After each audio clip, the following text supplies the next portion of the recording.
Magandang umaga po. Magandang tanghalian na po sa inyong lahat, mga kaibigan, mga kapatid. Nananghalian na po ba kayo?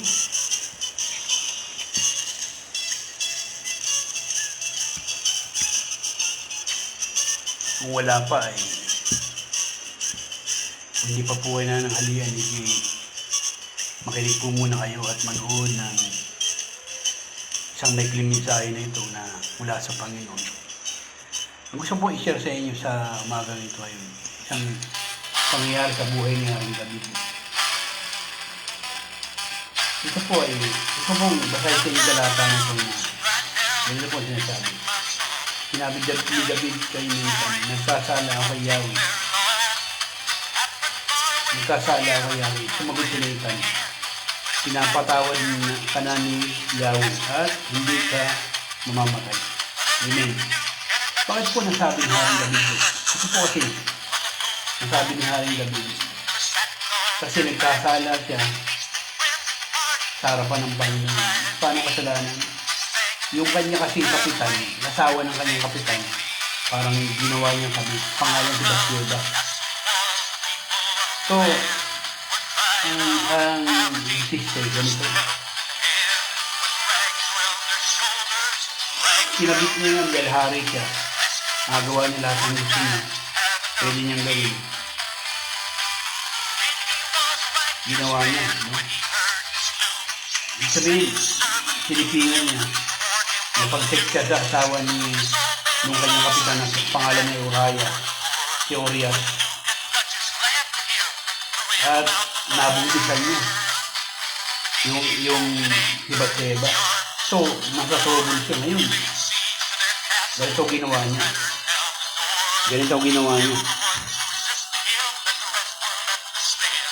Ganito ginawa niya mga kaibigan, mga kapatid. Umisip siya ng paraan. Paano niya ma-justify yung kanyang ginawa. So, pinauwi niya yung kanyang kapitan. Sinabi niya, umuwi ka sa asawa mo at magpahinga ka ron spingan mo. Kasi si Bathsheba nabuntisan niya. So, trouble siya.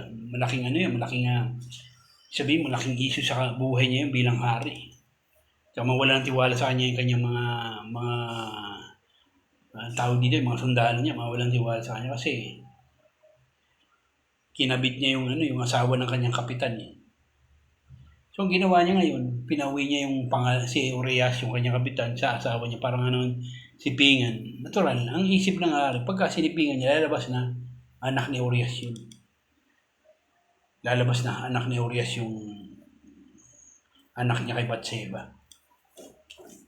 So, matalino pag-isip din. Akala niya lahat ay clear na, kaya lang, hindi umayon sa kanya yung sitwasyon. Bakit? Kasi hindi naman umuwi si Urias Nalasing doon natulog sa barracks ng mga sundalo. Doon siya natulog. Katwiran sa hari. Mahal na hari. Ako nagpapakaligaya sa piling ng asawa ko. Samantalang yung aking mga sakupan doon na sundalo. Sila doon duguan sila. Talagang nakipaglaban. Samantalang ako nagpapakaligaya. Hindi ko matim yun. Mahal na rin. Hindi ko ugali yun, sabi ni Urias. So, ang nangyari, hindi nga umuwi si Urias. So, medyo devastated si David. Sabi niya, malaking problema to. Paano kaya gagawin ko rito? Ang ginawa niya, ito na yung parang tawag yung drastic action na matindi ng drastic action. Sinulatan niya yung pinaka-general niya. Ganito sulat. Sabi niya, ipadala mo si Urias sa mahigpit na labanan. Ngayon, pagka naglalabanan na, kunyari atras kayo, yun ang niya, matras kayo, then pabayaan niyo siyang mapatay. So, sa madali sila ipapatay niya yung kanyang matapat na kapitan. Papatay niya. Kung matras kayo, bayaan niyo siya na mapatay si Urias. Magaling din si Urias na kapitan, na sundalo. So, anong nangyari? Ganun nga nangyari. No? Ginano niya, sige, ganun. Sinunod ni Joab. Joab ang pangalan ng kanyang general. Parang, hindi ko nagamit, Joab nga. Joab. So, ang ginawa nga ni Joab yung instruction sa kanya ni Kapitan, ni Haring David. Pinadala niya si Urias doon sa maigpit na labanan. Kung sabihin, matindi yung labanan. At sila yung umatras, pinabayaan nila si Urias na nakipaglaban. Napatay yung sundalo, yung kapitan. So, ibig sabihin, kala ni Haring David, solve na yung problema niya. Napatay. So, napatay tawag ito, yung kapitan niya. So, inisip niya, solve na yung problema niya. At isa pang bagay, dahil sa patay na yung kapitan niya, pwede niya na ngayon gawing legal na kinakasama yung si Batseba. So, ganoon nga nangyari, kinuha niya para mapangasawa niya. Doon pa lang sisimula yung kanyang matinding sakit ng ulo. Di ang nangyari, yun nga, nabuntis si Batseba, nabuntisan niya ng anak. Kaya lang, yung anak niya, may sakit, nagkasakit, at hanggang sa namatay yung kanyang anak kay Batseba, anak niya sa pagkakasala. So, ang nangyari, nanalangin siya, humingi siya ng habag sa Panginoon. Talagang hinihingi niya na pagalingin ng Panginoon yung bata. Nagayuno siya lahat, ginawa niya lahat. Ano siya, yung lagi-lagi siya napupunta ng bahay dalangin, simbahan para doon manalangin at nag-o-offering siya sa Diyos na inisip niya na baka sa pag-o-offering niya, bigyan siya ng grace ng Lord o yung habag ng Panginoon, mahabag sa kanya, pagalingin yung anak niya. Pero wala din nangyari. Wala din nangyari, namatay din eh. Pero bago yun, lumipas muna yung taon muna lumipas. Lumipas muna ang taon. Pero bago yun sa middle bago mamatay yung anak ni Haring David, si kay Batseba, ganito pangyayari. Pinuntahan siya pinapuntahan ng Panginoon si Haring David sa isang propeta na pangalan Nathan. Siyempre, alam mo nga lingkod ng Diyos, kahit propeta yan, kahit merong authority sa Panginoon yan, hindi rin pa basta-basta na sasalita niya sa isang hari. Kaya ako man, nautusan ako ng Panginoon, Lord, hari yan, presidente yan, Lord. Kung ako pupunta niya, baka opinion sa akin, pabaril ako niyan. Wala akong magagawa, Lord. Yun, siyempre rin. Kaya ang ginawa ni Propeta Nathan, nagkwento. Ganito. Sir, sabi niya, mahal na hari, meron po sana ako sa inyo kukwento. Meron pong dalawang tao, yung isa po isang mayaman, isa po isang mahirap. Yung pong mahirap ay merong ilagang tupa na batang tupa na turing nila ay kasama sa bahay, parang pamilya, pinapakain nila. Nilalagaan talaga nila. Wala talagang kasama nila sa pagtulog, katabi sa pagtulog, yun, na yung propeta na Nathan. Ito namang mayaman, ito ang pangyayari, sir, sabi niya, mahal na hari. Ganito po ang issue. Ito pong mayaman na to na kapitbahay nila o kasama nila sa isang lugar. Meron po dumating na bisita. Dumating po siyang bisita. Ang ginawa po ng mayaman na to ay imbis na sa kanyang alaga kumuha ng ihahandog o ihahanda sa kanyang bisita para pakain, ang ginawa po ng mayaman na to, kinuha yung alaga ng pamilya na batang tupa na turing nila ay pamilya rin o yung isa sa mga anak. So, lungkot na lungkot po yung mahal na hari, yung mahirap kasi turing nila ron sa tupa nila ay alaga na talagang parte ng pamilya o anak, parang ganun turing anak. So, anong nangyari po, mahal na hari, sabi ni Propeta Nathan na kinuha ng mayaman yung ano, yung tupa nilang alaga na talagang pinakamamahal nilang alaga. At pinatay nitong mayaman na to at yun ang hinanda sa kanyang bisita. Alam niyo yung ginawa niya, no? Nung marinig niya yun. Ano ba itong ano? Sabi niya, nagalit si Haring David. Talaga yung emotion niya, tumaas, sabi niya. Tumaas. Hindi pwede ito, hindi tama yan. Sino ba yan? At, dapat yan, pagbayarin ng 4 na beses. Hindi pwede yun, walang puso naman niya. Talagang nagalit siya, dapat siya mamatay. Ganun na ano yan, mamamatay yan. Sige, sabihin mo sa akin. Si Haring David. Alam niyo ito mga kapatid, minsan, pagka sa ibang tao, mabilis tayo magbigay ng hahatol Kamatayan agad pagka gumawa sila ng kasalanan, nakagawa sila ng kasalanan Pero hindi natin makita yung ating sarili dun sa pangyayari o hindi natin makita na tayo man ay mayroon ding tinatago na lihim na hindi natin inaamin sa harapan ng tao at sa harapan ng Diyos. Ito si Haring David, ganun ang reaksyon. Dapat siya mamatay at dapat siya magbayaran ng 4 na beses, sabi niya ron sa mayaman. Sino ba yan? Nasabi niya. Kasi yung dalang habag siya ron sa tao na mahirap na kinatay yung alaga nila, kaisa-isa nilang alagang tupa. Kinuha ng mayaman at pinatay. Ngayon, nagsalita na si Kasi nga, hindi niya pwedeng diretsahin si David dahil hari. Baka nisip niya. Alam niyo, mga pastor, hindi naman yan. Matapang yan, totoo yan. Dahil sa ng Lord, leading ng Lord. Sinasabi ng Lord na kung kailan dapat sabihin yung salita. Pero hindi laging ganun. Siyempre, nag-aalilangan din yan. Minsan, nag-ano rin sa buhay nila na sasabihin ko to, baka sabihin ko sa presidente namin, bakit pabaril ako nito, patay ako agad. Pwede niya naman gawin yun. Gawa lang siya ng salita. Ganun ang isip ni Nathan, kaya siya nagkwento. Kwento niya yung mahirap at saka mayaman na mahirap, may alaga at saka yung mayaman na nagkatay ng alaga na mahirap. Kaya ganun ang kwento niya. So, dinirekta niya na yung si Haring David, dinirekta niya na mahal na hari. Yung pong mayaman na yun, ay may simbol po sa inyo. Kayo po yun. Kasi kinuha niyo, kinento niya na, sinabi niya na, ito sinasabi sa inyo ng Panginoon. Kinuha niya yung matapat yung alipin, yung matapat yung kapitan, pinapatay niyo para lamang makuha yung asawa niya. Yun ang So, niya, kinikwento ni Propeta Nathan sa kanya. Kinikwento. Alam mo, ang kagandahan kay Haring David, dahil sa likas siya yung puso niya talaga. Mapagpakumbaba. Hindi yan na mahilig magtanggol pag alam niyang mali. Alam niya kasalanan, hindi siya nagtatanggol. Hindi niya sinasabi, hindi katulad ng ibang tao na pagka sinasabi na, pagka yung mga tao, imbis na magsisi sa harapan ng Diyos, humingi ng tawad, ipagtatanggol pa nila ang kanilang sarili. Sasabihin, bakit? Ako lang ba gumagawa niyan? Ha?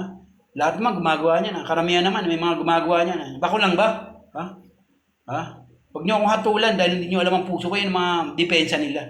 Pero si Haring David nung sinabi, mahal na hari, sinabi ni Nathan, ni Propeta Nathan, mahal na hari, kayo po yan. Dahil sa ginawa niyo dun sa inyong kapitan at sa kanyang asawa na si Batseba. Kayo po yan. Pinapatay niyo inyong matapat na kapitan. Kaya nagalit sa inyong Panginoon. Dahil nilapastangan niyo yung kanyang salita. Sabi ni Propeta Nathan. Alam mo kaganda kay Haring David. Nung marinig niya to, lumuhod ka agad. Sabi niya, Panginoon. Tunay sabi niya, di ba? Doon sa binasa natin. Tunay ako nagkasala sa Panginoon. Talagang kagad, taas kagad kami niya. Tunay po nagkasala ako sa Panginoon. Umiyak sa Panginoon. Umiyak siya. Sinabi niya nagkasala po ako sa Diyos. Pero ang Diyos naman mahabagin. Nung umahan siya, sinabi niya nagkasala ako sa Panginoon. Humingi siya ang tawad mo, patawarin mo ako, Panginoon. Nakagawa ko ng ganun kasala, patawarin mo ako. Pero agad-agad, sinabi ng Panginoon, pinatawad ka na ng Panginoon. Kaya lang, ito yung consequence, sabi ni Propeta Nathan. Sabi niya, mamamatay yung yung anak mo. Yun nga nag-ayuno siya, namatay nga. Kahit nanalangin pa siya, yung talagang humingi siya ng nag-ayuno, nag-fasting lahat. Nagtagal siya sa simbahan, ilang araw siya ron. Para lamang hingin yung awa ng Panginoon. Pero hindi, namatay din Yun ang consequence ng kasalanan niya, namatay yung kanyang unang anak kay Batseba. Pero pinatawad siya ng Panginoon. Minsan tayo, pinaparanas tayo ng Panginoon na hindi naman ang hulugan na gumaganti ang Diyos, hindi. Pinararas lang sa atin ng Panginoon yung ating pagkakamali, yung pagkakasala natin, para makita natin, susunod din na natin gagawin. Naintindihan nyo? Ganun po ang Panginoon. Ang kagandahan doon, ang aral doon, hindi po nagtanggol ang si Haring David sa harapan ng Diyos, hindi niya sinabi na, pwede niyang pwede niyang sabihin doon sa likod ng Diyos o sa propeta na, sino ka para magsabi sa akin ng ganyan? Pwede niya sabihin yun. Kasi maraming ganun, kahit sa modern time natin, maraming ganun, na imbis na magpakumbaba sa harapan ng Diyos, magsisi, binabato nila sa iba yung kanilang kasalanan. Kaya naman ako nagkaganito dahil sa tao na yan, ganun. Kaya naman ako hindi sinabi ni Haring David, kaya naman ako na nagkasala at natukso ako dahil sa babae na yan. Hindi niya sinabing ganun. Nagkasala ako sa Diyos, sabi niya. Patawarin mo ko, Panginoon. Yun ang sinabi niya sa harapan ng Diyos. Hindi siya nagtanggol sa sarili niya. Kaya siya pinatawad ng Panginoon. Sabi ng Panginoon, magitan ni Propeta Nathan, pinatawad ka ng Panginoon. Hindi ka mamamatay, sabi niya. Ibig sabihin na hindi mamamatay, hindi ka mapahamak. Dahil mahal ka ng Panginoon, nagpakumbaba ka, pinatawad ka ng Panginoon. Kaya lang, yung anak mo mamatayan. Yun ang ng Panginoon, consequence sa mga kasalanan ginawa niya. Kung gusto mo na maayos ang buhay mo, yung kaibigan, kung gusto mo maayos buhay mo, matuto ka magpakumbaba sa Panginoon. Huwag ka magtatanggol na sa mga ginawa mo kasalanan. Pagka alam mong mali, sa aminin mo sa Panginoon, Lord, alam mo nagkasala ako sa iyo, Panginoon, patawarin mo. Huwag ka na magtanggol para, sabi nga nung talata sa Biblia, sabi ko nga, lagi kong natutunan ko na, pagka pinagtanggol mo sarili mo, hindi ka na may pagtatanggol ng Diyos. Tama ba? Mali. Pagka pinagtanggol mo sarili mo, ano ba yung pagtatanggol sa iyo ng Diyos? Nagtanggol ka sa sarili mo eh. Pero pagka ang Diyos nagtanggol sa iyo, hindi ka matalo. Panalo ka. At pagka ang Diyos ang patawad sa iyo, kahit gaano kalaki ang kasalanan at pagbibintang ng mga tao sa iyo, panalo ka pa rin. Ibig sabihin nasa katwiran ka pa rin kasi kasama mo ang Panginoon. Siya yung mag-ano sa iyo. At tandaan nyo, kapag ang Diyos nagtanggol sa iyo, wala pang kaso na natalo ang Diyos. Lagi siyang panalo. Huwag yung pagtanggol sa sarili mo. Tumulad ka kay Haring David. Nung marinig niya yung salita ng kanyang lingkod, ang lingkod ng Diyos na si Nathan,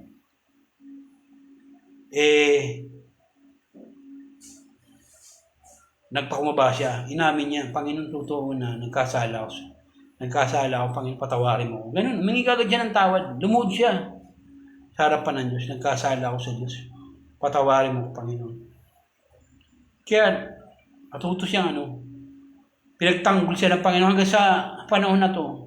Si Haring David ay tinuring na matuwid ng Diyos. Bakit? Pinatawad siya ng Diyos. Basta ikaw nagpapakumbaba sa harapan ng Diyos, tuturing ka ng Diyos na matuwid.